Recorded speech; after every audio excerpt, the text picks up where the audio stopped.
আসিফ মাহমুদ সজীব Bhuiyan city corporation নির্বাচন কোন শরমে করতে চায়, কোন লজ্জায় করতে চায়? আমি আসলে বিষয়টি নিয়ে খুবই শঙ্কিত।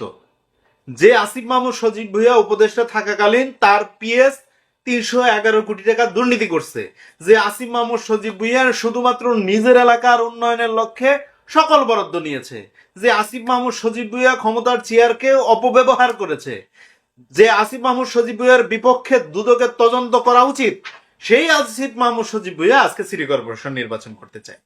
এটা আত্মঘাতী, আত্মঘাতী, দেশের মানুষের জন্য লজ্জাজনক। একজন মানুষ সমন্বয়ক হলে কি সে আইনের ঊর্ধ্বে? একজন মানুষ কি গণঅভ্যুত্থানের নায়ক হলে কি সে আইনের ঊর্ধ্বে? এ দেশের মানুষের কাছে প্রশ্ন রাখতে চাই, জনগণের বিবেকের কাছে প্রশ্ন রাখতে চাই। আসিফ মাহমুদ সজীব ভুঁইয়া অপরাধ করলে সেটা কি অপরাধ না? আপনি আমি অপরাধ করলে অপরাধ? সাধারণ নাগরিক যে অপরাধ করলে অপরাধ, 10 টাকা চুরি করলে যদি অপরাধ হয়ে থাকে, 10,000 কোটি টাকা চুরি করাও অপরাধ।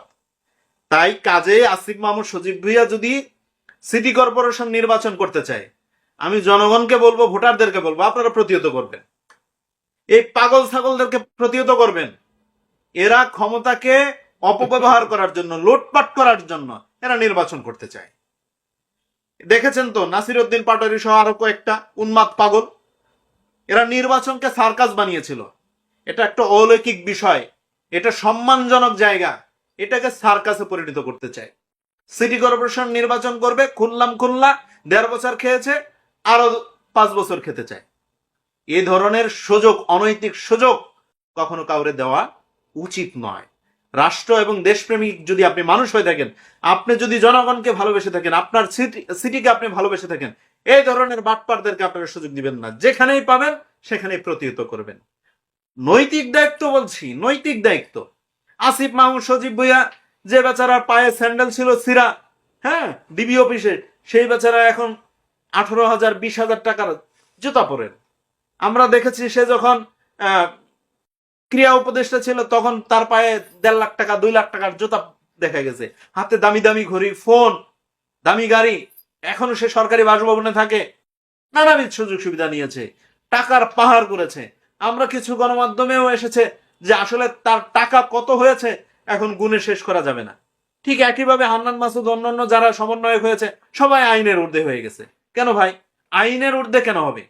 কাজেই সামনে সিটি কর্পোরেশন নির্বাচন, স্থানীয় সরকার নির্বাচন, যেখানে এই ধরনের চোররা পার্টিসিপেট করতে চাইবে, আমি মনে করি প্রত্যেক ভোটারের দায়িত্ব হলো এই বাটপারদেরকে প্রতিহত করা। এরা জুলাই যোদ্ধা নয়, বরং জুলাই মাস্তান হয়েছে, জুলাই মাস্তান হয়েছে। আমি আবারও বলছি, এরা জুলাই যুদ্ধকে বিক্রি করে, জুলাইকে বিক্রি করে আজকে তারা অর্থ উপার্জনের কল হিসেবে ব্যবহার করছে। আসিফ মাহমুদ সজীব ভুঁইয়া, নাহিদ ইসলাম, আক্তার, যারা আছে, এক কথায় সবাই, নাসির উদ্দিন পাটোয়ারি, হান্নান মাসুদ, সার্জিস আলম, সবাই জুলাই গণঅভ্যুত্থানকে বিক্রি করে উপার্জনের একটা কল হিসেবে তারা ব্যবহার করছে, একটা ফ্যাক্টরি হিসেবে ব্যবহার করছে। তাদের এই ফ্যাক্টরি বন্ধ করা উচিত। এই অনৈতিক কাজ থেকে তাদেরকে বিরত রাখার জন্য জনগণকেই পদক্ষেপ নিতে হবে। আপনি আমি সচেতন থাকলে দেশ ভালো থাকবে।